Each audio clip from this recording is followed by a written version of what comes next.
Buenos días, mis hermanos y mis amigos, o nuestros amigos que nos acompañan en esta mañana para dedicar este momento de meditación a la palabra del Señor y prestar atención a lo que Él tiene para decirnos, porque siempre la palabra de Dios nos enriquece, nos instruye, nos hace crecer, nos hace madurar espiritualmente. Así que bienvenidos en esta mañana una vez más a esta predicación de la palabra del Señor.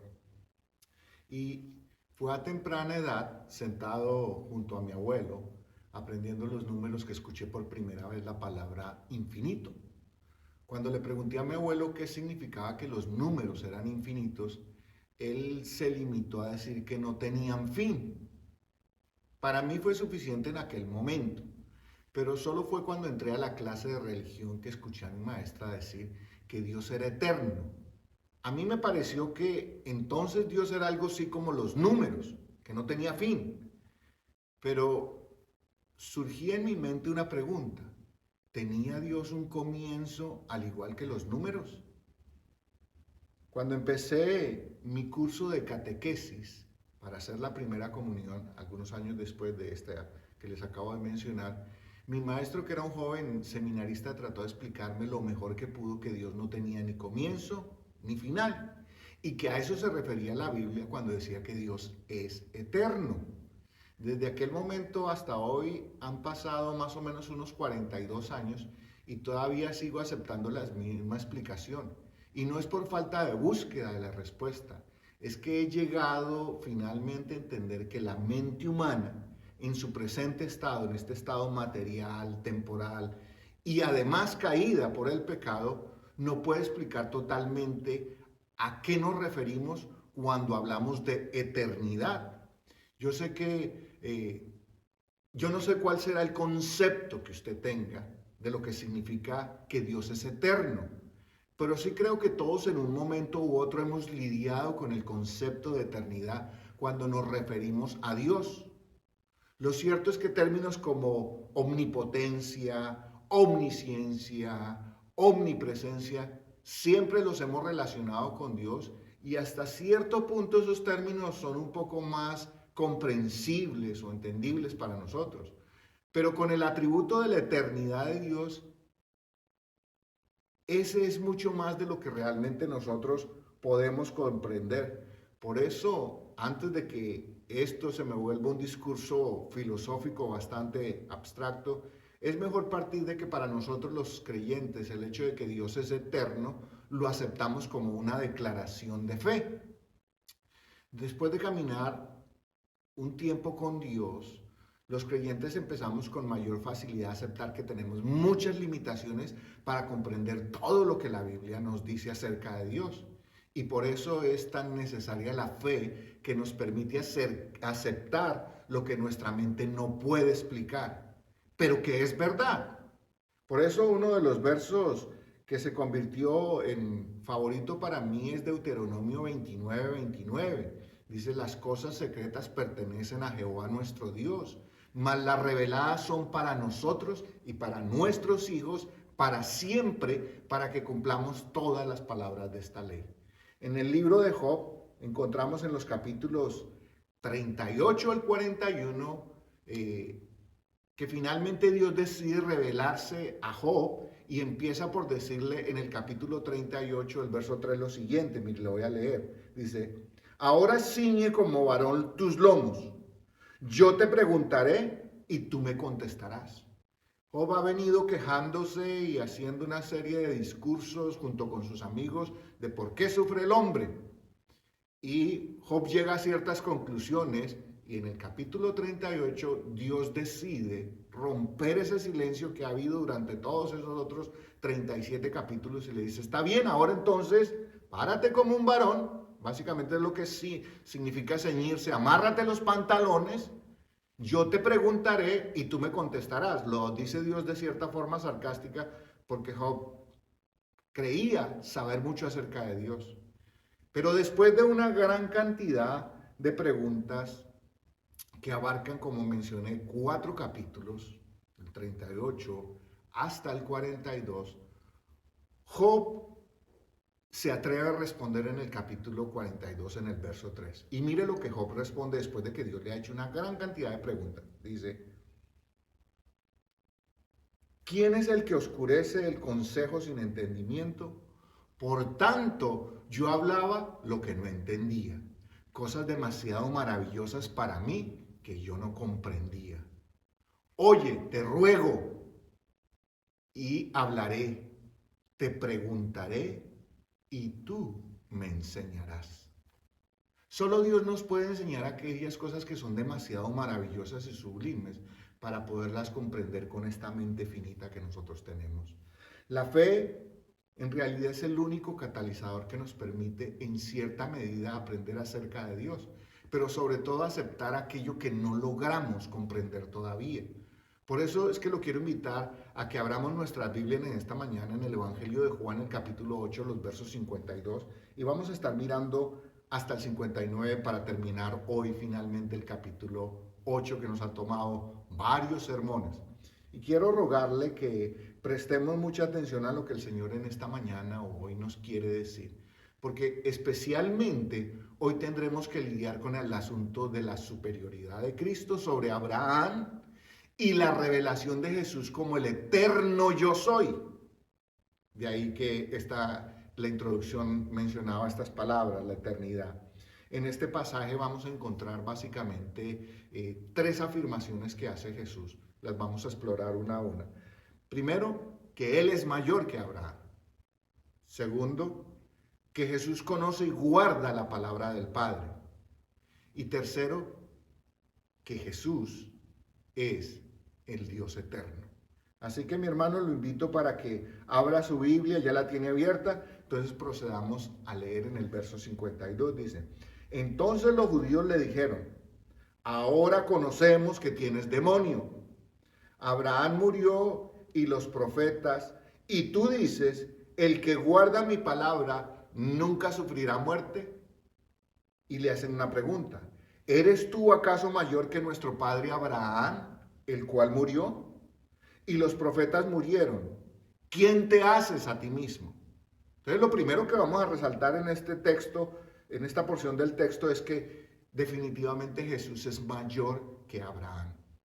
Dentro de esta discusión que sostuvieron Jesús y los líderes religiosos, en la última parte de este capítulo, es interesante notar que el personaje que más se nombra es Abraham. Y desde el verso 33 al verso 58 encontramos el nombre de Abraham citado 10 veces. Para los judíos, Abraham era la figura central en la que se sostenía su identidad como nación y además como pueblo escogido de Dios. Parte del razonamiento de estos religiosos y la confianza que sentían partía de esa certeza de ser los descendientes, la semilla de Abraham. Por lo tanto, sentían que ya eran bendecidos, que merecían esa bendición y que realmente no tenían de qué preocuparse con respecto a lo espiritual, porque el hecho de ser descendientes de Abraham les garantizaba todo. Debido a que Jesús los confronta con la verdad y señala o resalta lo falsa que era esa presunción de sentirse especiales por el solo hecho de proceder de la simiente de Abraham, es que la reacción de aquellos líderes religiosos se volvió más violenta. Para los líderes religiosos y el pueblo de Abraham era quizás una de sus figuras más grandes, más notorias. Quizás con Moisés estarían casi que al mismo nivel. Jesús les dice que ellos en realidad, aunque son descendientes según la carne de Abraham, no son sus descendientes espirituales. Porque si lo fueran, conocerían y actuarían en obediencia como el patriarca lo hizo cuando Dios se le reveló y le dio la orden de dejar su tierra y obedecerlo, sometiéndose totalmente a él. Jesús en estos versos plantea una situación muy interesante y ante la cual debemos todos nosotros reflexionar. La quiero formular en forma de pregunta. ¿Tenemos nosotros una relación personal con Dios por lo que decimos que somos o por lo que hacemos? Lo cierto era que, aunque esos judíos religiosos afirmaban descender de Abraham, Sus acciones contradecían sus declaraciones y sus creencias. Nosotros también tenemos la misma tendencia de aquellos judíos religiosos. Creemos que somos hijos de Dios por lo que decimos o por la tradición religiosa que seguimos. Pero en realidad lo que hacemos es lo que demuestra de quién somos descendientes. No son nuestras palabras, son nuestros hechos los que dan testimonio de quién es nuestro Padre. No basta con decir yo soy cristiano, yo soy católico, yo soy esto, soy lo otro, soy presbiteriano, soy bautista, soy metodista, soy anglicano. No, eso no es suficiente. Es si nuestra vida, lo que hacemos a diario, en privado y en público, refleja lo que la palabra de Dios nos dice que debemos ser. Ahí entonces podemos llegar a decir que sí somos verdaderos descendientes de Abraham. Y hay algunos factores que bien vale la pena señalar de la vida de Abraham, que lo hicieron llegar a tener una gran comunión con Dios y al final de cuentas determina en la realidad quién es un verdadero hijo de Abraham. Preste atención a estas tres características de Abraham. No puedo entrar en detalle, solo se las voy a mencionar. Si usted va a Génesis y estudia desde el capítulo 12 la vida de Abraham en adelante, va a encontrar que estas son las tres características más sobresalientes de la vida de Abraham. Primero de ellas, ¿cuál es? Abraham dejó su tierra para seguir a Dios. Abraham lo dejó todo para seguir a Dios, a un Dios que no conocía todavía. Segundo, Abraham obedeció y confió en Dios. Él salió sin saber para dónde iba, pero confió en Dios. Y tercero, Abraham le creyó a Dios. No solo creyó en Dios, sino que le creyó a Dios. Son dos cosas diferentes. Estos tres aspectos son los que determinan si en realidad se es descendiente de Abraham o no. La pregunta para nosotros entonces es, ¿manifestamos estas cualidades espirituales en nuestra vida? ¿Hemos dejado todo por seguir a Cristo? ¿Obedecemos en todo y le creemos a Dios todo lo que nos dice? Si contestamos sí a esas tres preguntas, entonces somos verdaderos descendientes de Abraham y por ende hijos de Dios. ¿Ve lo que le estoy diciendo? Es muy fácil ver entonces que estas tres cualidades que le acabo de mencionar en Jesús se manifestaron de forma total y perfecta. Porque aunque Abraham las exhibió, en él nunca fueron perfectas. Él tuvo sus momentos en que se dirigió a otros lugares a los que Dios no lo había mandado. Por ejemplo, descendió a Egipto. Hubo ocasiones en que su obediencia no fue la mejor. En lugar de salir de Ur de los Caldeos solo, se trajo parte de su familia. Y en algunos momentos no le creyó a Dios del todo y por eso su fe vaciló. Dentro del debate que los judíos tenían con Jesús, le hicieron una pregunta. Y esa es la que origina esta parte del sermón. ¿Eres tú acaso mayor que nuestro padre Abraham, el cual murió? Ellos querían que Jesús les respondiera, les dijera verbalmente. Lo que no entendieron es que Jesús con sus acciones ya les había contestado esa pregunta. Hacía muchísimo tiempo, desde el inicio de su ministerio. Todo cuanto Jesús hizo en su ministerio demostraba claramente que él era mayor que Abraham, que Moisés y que todos los profetas juntos. Para una profundización de este tema de que Jesús es mayor que todos ellos, solo basta darle una repasadita al libro de Hebreos. Y usted y yo nos daremos cuenta que Jesús es superior a todos. Juan el Bautista, desde el momento en que anunció a Jesús, así lo había afirmado, que él era el Cordero de Dios. Recuerda que lo vimos ya hace muchos meses atrás. Pero aún así ellos se negaron a creerlo y sobre todo a entenderlo. Vamos a ver un poquito más adelante que Jesús le responderá en verdad quién es Él. Y no solo eso, sino lo grande que Él es. Así que los quiero dejar un momentico en suspenso hasta que lleguemos al punto final para darnos cuenta cómo Jesús le responde a esa pregunta. Si Él es mayor que Abraham, ¿quién se cree? Vamos al verso 54, dice, respondió Jesús, si yo me glorifico a mí mismo, mi gloria nada es. Mi Padre es el que me glorifica, el que vosotros decís que es vuestro Dios. Pero vosotros no le conocéis, mas yo le conozco. Y si dijere que no le conozco, sería mentiroso como vosotros. Pero le conozco y guardo su palabra. Ahí están los elementos de este segundo punto. Jesús conoce y guarda la palabra del Padre. Jesús parece por el momento ignorar la pregunta de los líderes religiosos acerca de si él cree que es mayor que Abraham o en realidad quién es que se cree. ¿Sí? Y Jesús les dice que él no está interesado en glorificarse a sí mismo, porque en realidad la única gloria que él busca es la que el Padre le puede dar. El Padre le glorificará y le glorificó, como nosotros ya sabemos, a su debido tiempo.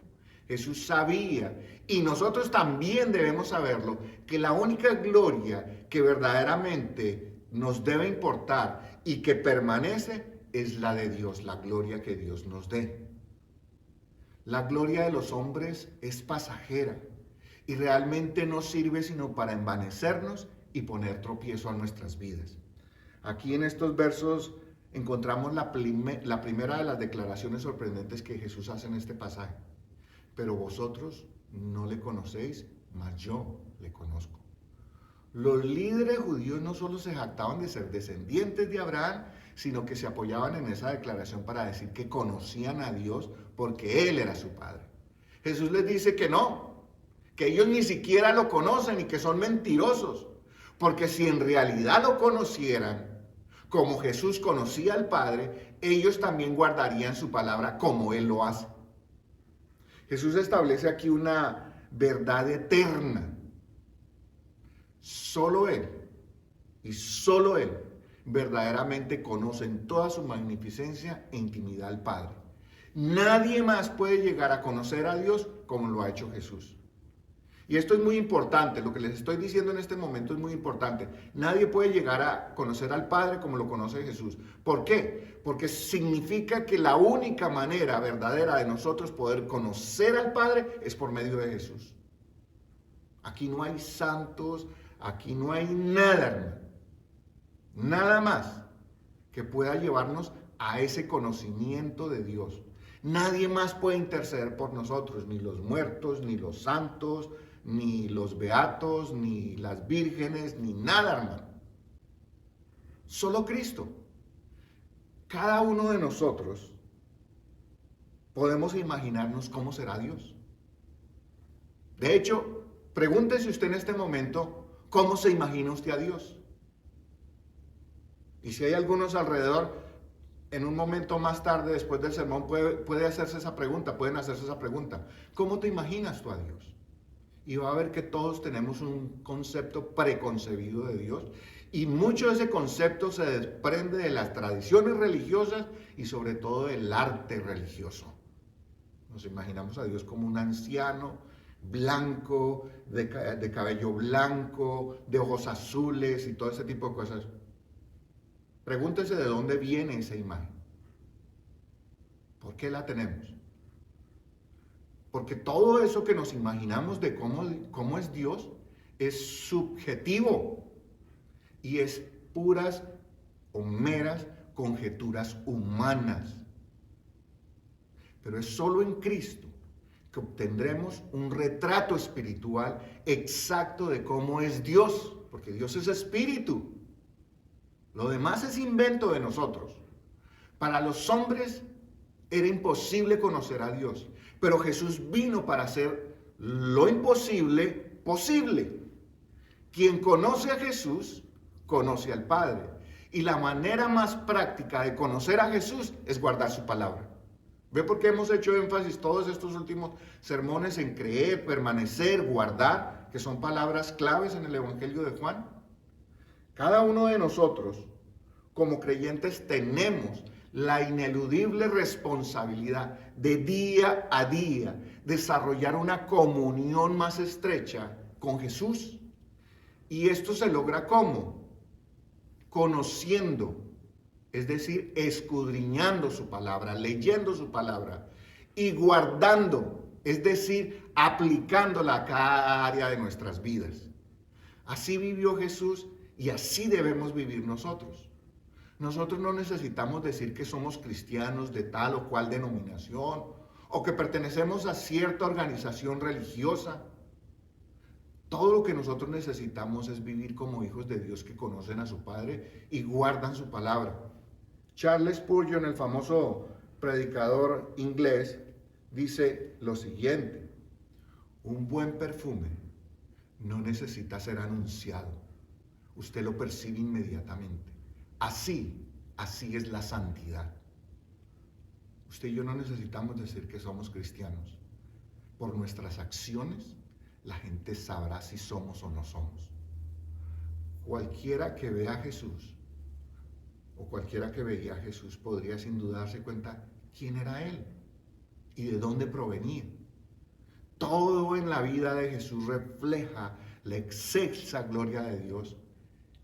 Igual debe pasar con los que son hijos de Dios. Reflejamos el carácter de nuestro Padre. La gente prestará atención a lo que decimos que somos, pero cuando vean nuestras acciones, sabrán en verdad quiénes somos. Los judíos decían que eran hijos de Dios porque descendían de Abraham, pero sus acciones demostraban que en realidad su padre era otro, como lo discutimos hace un par de semanas, que Jesús les dijo que Satanás era el padre de ellos. Como podemos ver, los verdaderos descendientes de Abraham son aquellos que, al igual que el patriarca, dejan todo por seguir a Dios, obedecen y confían en Dios y le creen a Dios. Jesús conoce y guarda la palabra del Padre y nos invita a nosotros a hacer lo mismo, si es que queremos ser hijos de Dios. No es nuestra tradición religiosa. Y ustedes dirán que soy repetitivo en esto, sí. Reiterativo en esto, sí. ¿Por qué? Porque no es lo que nosotros decimos que somos, sino lo que hacemos, lo que determina en verdad. Es nuestra relación con Cristo y la manera como seguimos su ejemplo y lo conocemos y guardamos su palabra. Jesús guardó la mayor revelación para el final. Recuerda que les mencioné hace un momento, Él les va a responder a los judíos si en verdad Él es mayor que Abraham. Preste atención a lo que dice el verso 56. Abraham, vuestro padre, se gozó de que había de ver mi día, y lo vio y se gozó. Entonces le dijeron los judíos: ¿aún no tienes 50 años y has visto a Abraham? Jesús les dijo, y recuerden esto que también lo vimos hace un par de semanas y lo hemos reiterado con el Evangelio de Juan: de cierto os digo, una doble afirmación, un doble énfasis. Antes que Abraham fuese, yo soy. Y esa es la palabra fundamental aquí, esa es la revelación. Por eso, este tercer punto es que Jesús es el Dios eterno. El debate que habían sostenido estos líderes religiosos con Jesús se prolongó por todo lo que hemos llevado al capítulo 8, que hemos tratado de mirarlo parte por parte para entender bien toda esta sección del Evangelio de Juan, que es tan importante para lo que va a seguir. Pero ese debate estaba a punto de culminar. Y claramente, solo uno se iría de allí como el absoluto triunfador. Jesús les había guardado a aquellos líderes religiosos la mayor revelación para el final. Y de esa manera respondería la pregunta que ellos le habían hecho: ¿eres tú acaso mayor que nuestro padre Abraham, el cual murió?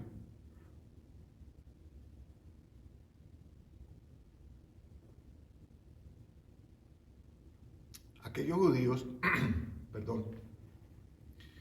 aquellos judíos estaban familiarizados con la idea de que Dios le permitió a Abraham de alguna manera ver el día en que el Mesías prometido vendría para liberar a Israel. Esta creencia tenía como base algunas de las tradiciones más antiguas y la forma como los rabinos a través de los siglos habían interpretado varios pasajes de Génesis, en los que ellos afirmaban que de alguna manera Dios le permitió a Abraham ver todo el futuro del pueblo de Israel y el día en que el Mesías vendría. Por eso es una idea que ellos tenían. Por eso es que le contestan de la manera que le dicen. Porque ellos sabían que si Abraham lo había visto, hacía muchos siglos había pasado, y ellos le dicen que él ni siquiera tiene 50 años. ¿Y cómo va a ser posible que hubiera visto a Abraham? También allí el número de 50 años tiene otra connotación, pero realmente en esta mañana no tenemos más tiempo para profundizar en eso. Pero como ya hemos visto en reiteradas ocasiones, y es el caso que caracteriza el Evangelio de Juan, ellos estaban interpretando aquellas palabras de Jesús desde una perspectiva temporal y material.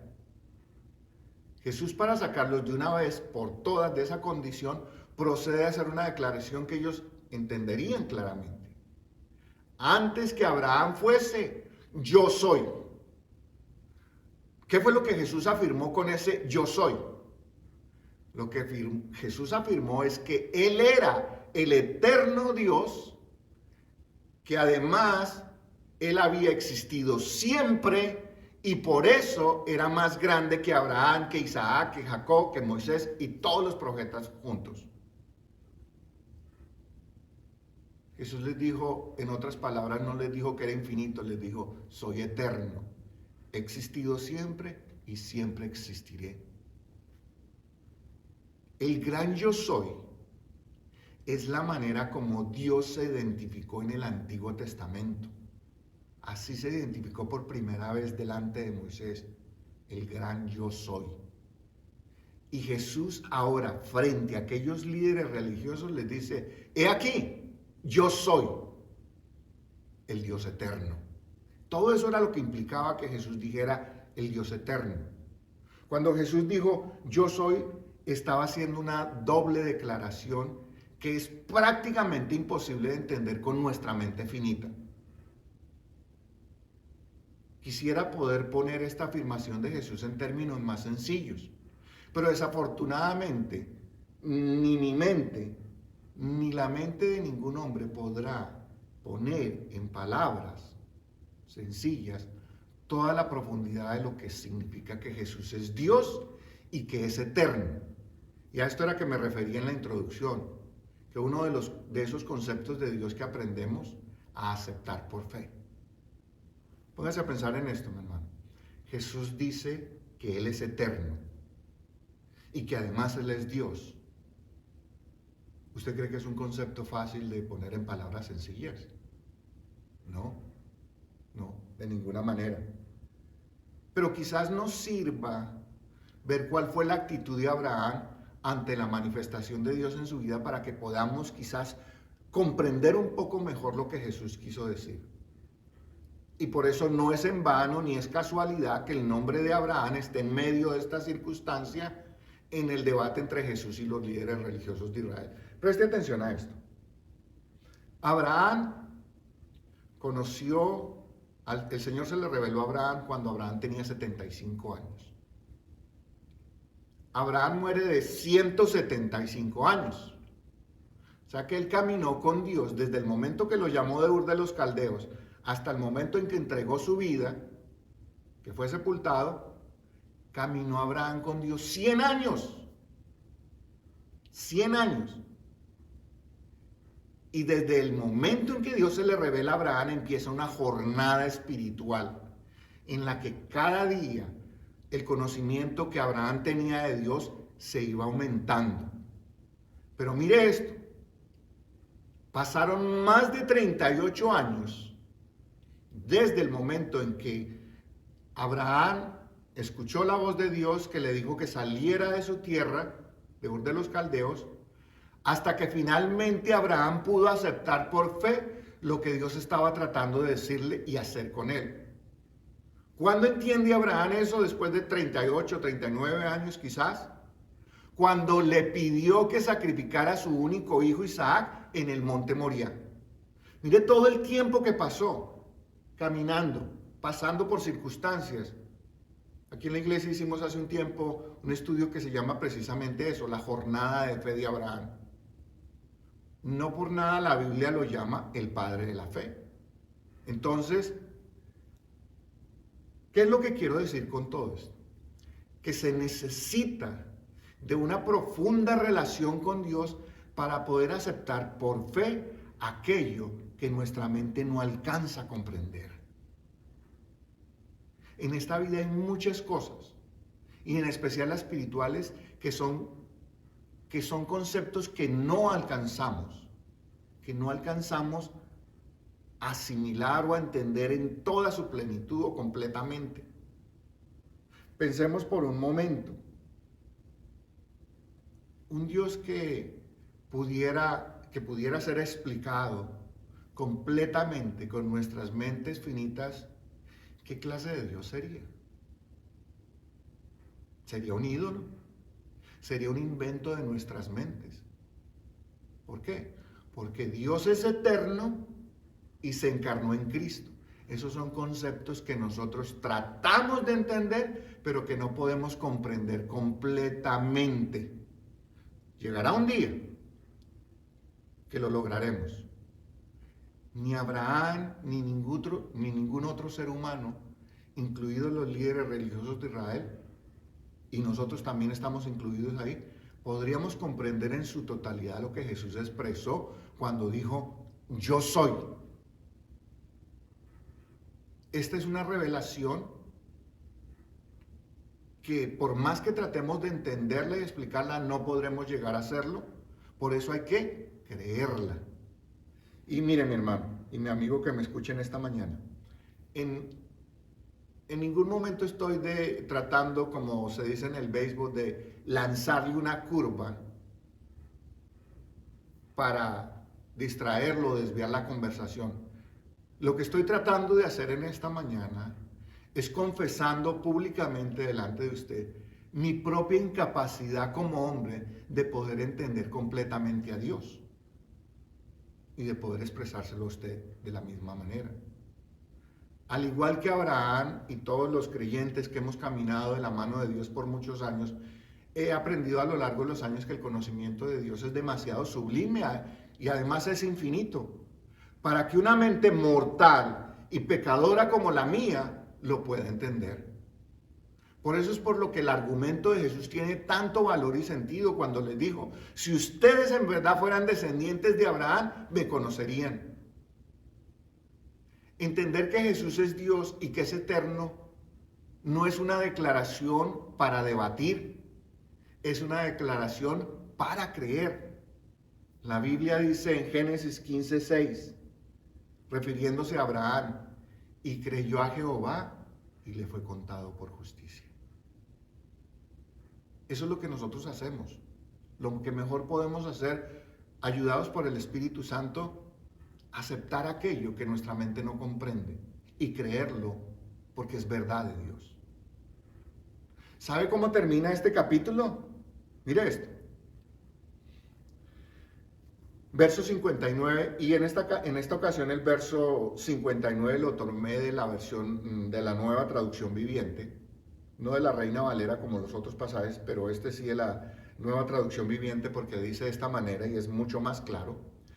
En ese momento tomaron piedras para arrojárselas, pero Jesús desapareció de la vista de ellos y salió del templo. Con este verso culmina el capítulo 8. Y claramente muestra cuál fue la actitud de los líderes religiosos ante la revelación que Jesús les hizo aquel día. Nosotros también tendremos que tomar una decisión. ¿Cuál será? ¿Aceptaremos por fe que Jesús es Dios y que es eterno? Y entonces guardaremos su palabra y así lograremos conocerlo cada día más y más. ¿O tomaremos una piedra porque nos es más fácil rechazar la verdad de Dios que creerla. El apóstol Pablo en Romanos, el capítulo 10, el verso 17 dice lo siguiente: así que la fe es por el oír y el oír por la palabra de Dios. Nuestra fe crecerá al punto de entender aquellas cosas gloriosas de Dios en medida que nosotros escudriñemos y guardemos la palabra de Dios. En esta mañana, cada uno de nosotros hemos oído la palabra que Jesús dijo: yo soy. Solo falta ver si por la fe podemos creerla y guardarla.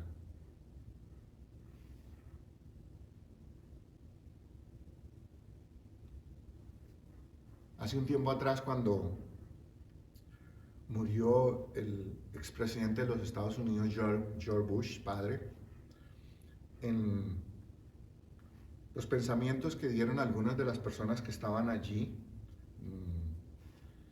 para celebrar o conmemorar la memoria de este líder presidencial en los Estados Unidos, George Bush, hijo, dijo algo que había aprendido de su padre.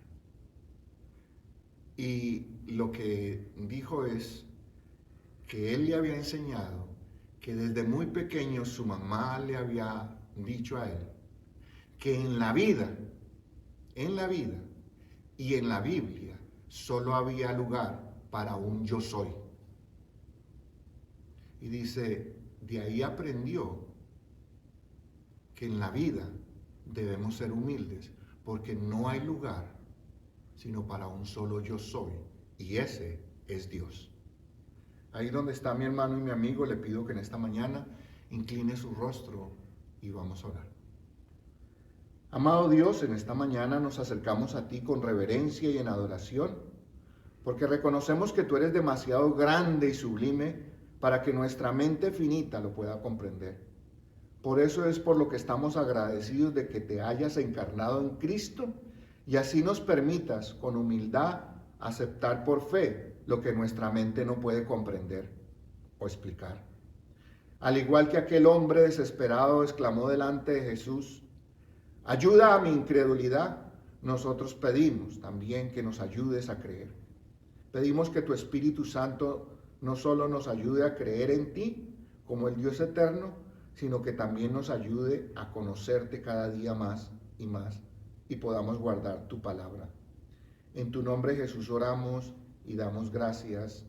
Amén. Una gran cristiana del siglo pasado, Corrie ten Boom, alguna vez dijo: no te preocupes por lo que no entiendas de la Biblia. Preocúpate por aquello que entiendes y no aplicas en tu vida. El Señor les bendiga y que tengan una gran semana.